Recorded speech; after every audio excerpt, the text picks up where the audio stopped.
Good day, Tragic here, and welcome back to Heropath. This is round 2, and let's get straight into it. We're going to move a little bit quicker this turn because we kind of got it a little bit down pat, and we're starting with the warrior here. Now he's currently in this area here. The giant kind of screwed him over. There's this black line he can't cross, so he can only go out. So I go there, and this way. Or he can go here and down into here. If he goes to here, he has to stop because there's a revealed guy and it's a very heavy, hardcore guy. Now there is an arena. This is an arena where you can basically buy experience. It's pretty expensive. It costs 1 faith, 1 vitality, and 1 gold. And you can pay an extra faith to get 2.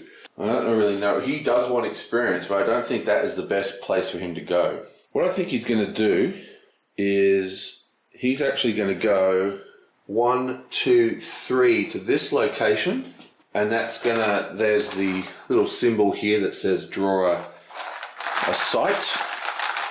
I'm going to draw a new site, and we get the fairy ring. Wow, that's a really good one. You know what I need? I need my glasses because I can't read these tiny wee cards. Right, I got my glasses. Look what else I bought recently off eBay. A mate of mine gave me that for Christmas. Basically, I was playing Arkham Horror with him and I kept complaining about the cards, so he bought me a magnifying glass. And the bad thing is, it's not a terrible idea. Anyway, let's move on. We have the fairy ring, which is somewhere here. Fairy ring. Receive 1 to 3 faith up to the existing level of skill or wisdom of your choice. Pay 1 magic card and remove all leeches. Now we haven't seen leeches in this game yet. Leeches, they go in this slot. You can only have 2. They look like this, and they basically symbolize fatigue and stuff like that, and as you get them, they remove actions from your character and stuff like that. We haven't seen that in action yet. Now, unfortunately, he doesn't really need faith. He's almost got full faith as it is. What he needs is a way to get his health back. He's only at 2 health. In fact, you know what he will do actually? He has an ability called Blessing of the Dead. Convert 2 faith, 2 vitality to 1 faith, or vice versa. So he's going to convert 2 faith to 1 vitality. That takes him to 3 vitality. Okay, so it looks like we've got a bit of a combo here. This place gives us faith. This place gives us XP for faith. And we have this ability that lets us to swap faith and vitality around. So plan is, we've done 2 moves, we moved once, and then we haven't actually entered here, have we? So we just moved once. So a second move, 1, 2, and we enter the arena for the 3rd action. Receive 1 to 2 experience, pay 1 to 2 faith, plus 1 vitality, 1 gold. So we pay a gold, we pay a vitality, and we pay 2 faith. It gives us 2 experience. And then for our final action, we're just going to rest where we are. So we rest, that gives us 1 vitality back. It also, we spend a food, that gives us another vitality. And we get to roll the search die. And we get whatever that symbol means. I think that means equipment. Actually no, it's even better. That is 1 fortune card and 1 food. Awesome. So we grab a fortune card, we get our food back. Now we can't use the fairy ring because the fairy ring actually requires a spell, and we currently don't have any spells. Oh, look at this. It's another magic mirror, but this time a fortune card. Awesome. So this is an accessory which goes into the equipment slot. That means he's now +1 on all those things for cards. But we're not over yet, because even though that was our 4th action, we do have an ability here, 6th Sense. While performing a rest action on your last turn, which is what we did, you may search twice. So let's roll again, and hopefully we're going to get a magic card. Bam, and we get another gold and another fortune card. Forgot to give him the gold from last time, so that's 2 gold. And yet another fortune card. Yoink. Every hero immediately loses 3 vitality. Heat wave. So there's 1, 2, 3. Wow. You got absolutely pulverized. 1, 2, 3. 1, 2, 3. Well, everyone's basically been killed. 1, 2, 3. Now, when you lose all your vitality, you start losing faith. And when you lost all your faith, I think that's when you die permanently. So no one's actually dead yet. I think actually, I'm just going to quickly look at all the cards. I think I do have a card that can cancel fortunes. I just need to read through them all. Yeah, I have this angel. Annuls whichever event was last performed, including ability, encounter, magic. Now it has a wisdom 5 check, but that's actually to be able to cancel this. It doesn't have a check to use. It's just like you cannot annul this spell unless you have wisdom 5. So is that an event? Yeah, okay. So even though that's called a fortune card, it is also, as you can see, an event. So fortunes are either items or events, but the card type is fortune. Okay, not confusing at all. So he is actually going to cancel that event, so everyone gets their 3 health back.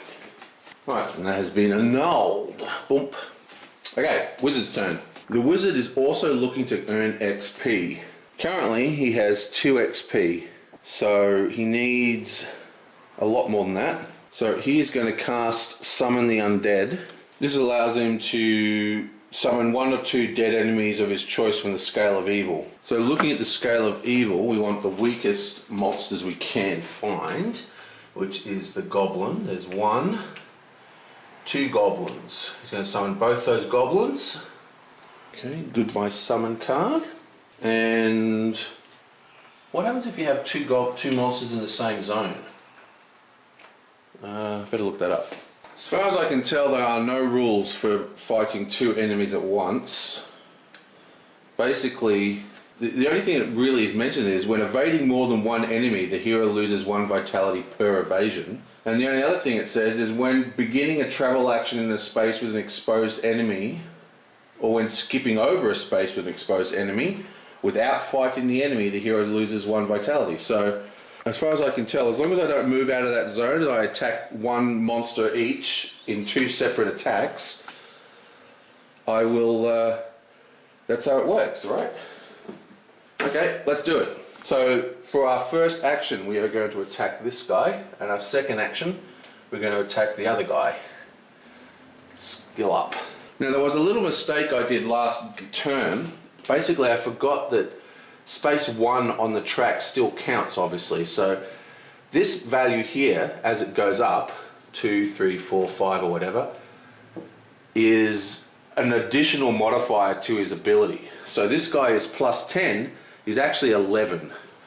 Now it didn't really affect our last turn because we over-rolled quite a lot, but there was 1 draw, which would have been a loss. But I'm just going to keep going. And this guy's currently 1, 2, 3, 4, 5, 6, 7, 8, 9, 10. Right, so the first thing I'm going to do is fight this goblin. Come on. That's a 2. So that is 2 plus 11. So that's a 13. So we need 14 to beat. Come on. Booyah! So we get 16. So that's a win. We get 1 XP. Wait, that's skill. XP is this one, so we get 1 XP. And we get a fortune card. Yoink! An old board, inscribed with hieroglyphics. If you break it, you can exchange for 1 ability card. Nice. How are we doing on cards? 1, 2, 3, 4. Okay. Okay, now we're going to do that again for our next action. That's another 2. Another 2. So that's actually a loss. I think. Oh wait, actually, we got an XP, didn't we? 1, 2, 3, 4, 5, 6, 7, 8, 9, 10, 11. Yeah, so it's 11 plus 2 and 11 plus 2. So that is a win, which means we get an XP, but remove it from vitality. We still get another fortune card. Okay, it's another crystal ball. This is another item that allows us to peek at hidden tokens. Alright, and both those guys are placed back up here. Okay, for his third action, he's going to go 1 into here, and then the fourth action is going to enter into the priest coven, or the priestly order, or whatever it is. No, that's not what we want. Okay, so in fact, instead, he's going to move to here and take the balloon ride. Now that he's got all that experience, he can go back to the imp cave and get that wisdom up for his spells. Oh, and he's got to go anywhere, which is perfect. So he's going to drop down here, and then for his last action, oh wait, he can't move because there's a horrible monster there. For his last action, he's going to go 1, 2, 3. Remember, that's a black line he can't get through. Yeah, that's the end of his turn. One more thing, of course, we do have memorization. This is actually in here. I just got it there so I can see it clearer. Every time we use a spell, we get the new spell. We're going to get Dragon Shadow, which I saw earlier and thought looked awesome. It allows you to expose and or move up to 3 hidden or visible enemies up to 5 paces in any direction, and or relocate the dragon. I only need 1 wisdom for that. This is 1, 2, 3. So he's got 5 equipment. He can't take any more equipment. I think he's only on 4 spells. 1, 2. He's on 3 spells. Okay, it's now monster crush, kill, destroy swag, and he is all the way over here. Now let's have a look at what we got here. There is a crocodile monster here. Now the crocodile is a straight up 14, which means he's actually 15 to kill. We're currently swinging for 1, 2, 3, 4, 5, 6, 7, 8, 9, 10, 11, 12, 13, 14, 15, 16. So we're swinging for 16 even before we roll a die. So I'm going to try and kill him. Right, so his first action, he's going to take this guy. Low numbers. He gets a 3, so that is 18, because that's 15 plus 3. We're at 16, so we need 4 or better to not lose vitality. Wow, look at that. So we actually get 21, which of course pulverizes this dude. But look, 1, 2, 3, 4, bam, we go into level 2. Okay, let me do all this stuff and then something funky happens. So he gets a experience and he gets a fate card, a fortune card. But before this reveals, stick this here, we have to resolve the dragon's turn because we've stepped up a level. So what happens now is the dragon's turn starts, and there's a number of things that happens here. For starters, the player who activated the dragon's turn gets to choose which roost he moves to.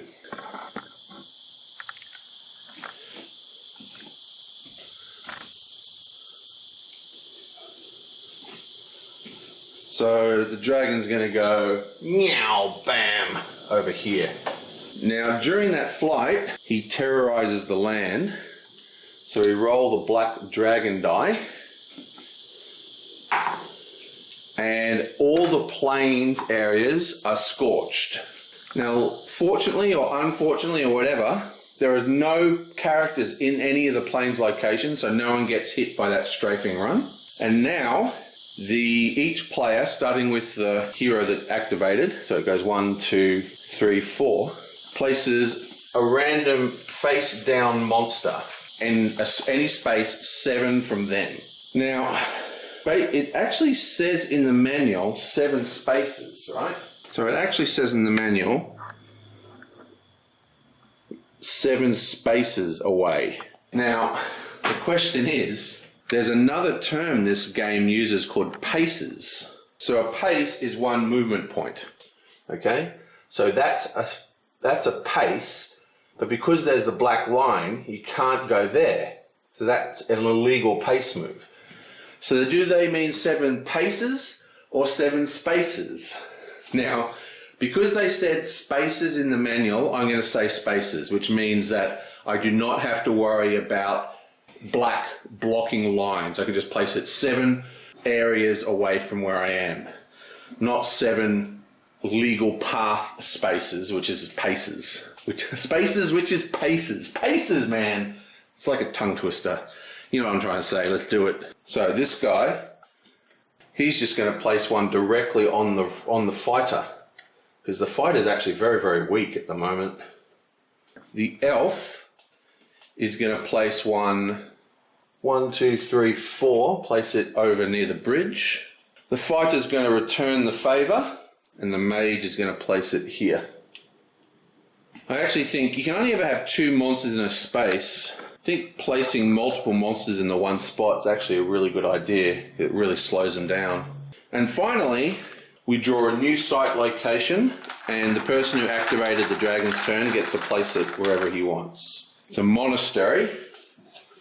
The monastery is receive 1 skill for faith and food or vitality. I think he's going to place it up here. And you can place it there, remember, because it has one of those little sight symbols. Okay, so he's still got... oh wait, he's still got to do his fate card now. Boom. Ancient sensor. Accessory. Multi-use. It is made of glass and copper. It can detect and reveal 1 hidden enemy in an adjacent space used once per turn. Well, that's okay-ish, I guess. Okay, so this has to be revealed now. Yonk! And it is a warlock. Very nasty. The warrior's not playing very nice. So the warlock is plus 12, but we're at plus 2 on the track now. So it's 14 plus a second dice. So I think we're still in front, because we are 1, 2, 3, 4, 5, 6, 7, 8, 9, 10, 11, 12, plus 5. 3, 4, 5. So we're 17. So we're still plus 1. So I think we're going to fight this monster. Or maybe I should leave him. You know what? I think I'm going to leave this monster, because then he can act as like a guard. We only lose 1 vitality. What is in this place? This is a sacred tree. Magic cards. I don't need magic cards. I don't know. Yeah, I think we're going to actually just ignore that and just move out with an evasion. That costs us 1 to evade. And that way, if anyone wants to come around this path, they have to stop and fight him, or they have to evade. And he's only going to get more and more powerful. Now that we're in the tree zone, sacred tree is going to go into the sacred tree, and he's going to get 2 food and a fortune card. 2 more food. Now, I don't know if there's a limit to how much you can get in your supplies, but there's a limit of 5 cards, so I'm just going to say there's a limit of 5 tokens for now. I'll look that up later. He's not over it. And we get another fortune card. Yoink. Old Scroll of Debt. It allows you to redeem the scrolls for 3 gold when visiting the Witch's Den or the Druid's Cave. You can discard it and immediately receive 2 hidden magic cards. Unfortunately, our wisdom is at 0, so magic cards are useless to us. We'll stick this into the equipment. We'll sell that at some point. And I think for his last turn, he's just going to rest, paying the food.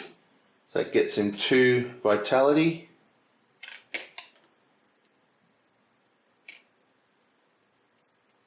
And he rolls the search die, which is 2 gold. Perfect. Oh, that reminds me, I think I made a mistake on this guy. There's actually, yeah, so there is gold and a fortune card, but there is also food and a fortune card. So I rolled the food and fortune card and then the gold and fortune card. I'm just going to take another gold off because I gave him 1 extra gold. So now it is Elf Chick's turn. And I think she's going to do something that's going to cost her a little bit of health. She is on a... Actually, she's not. There's no flame around her.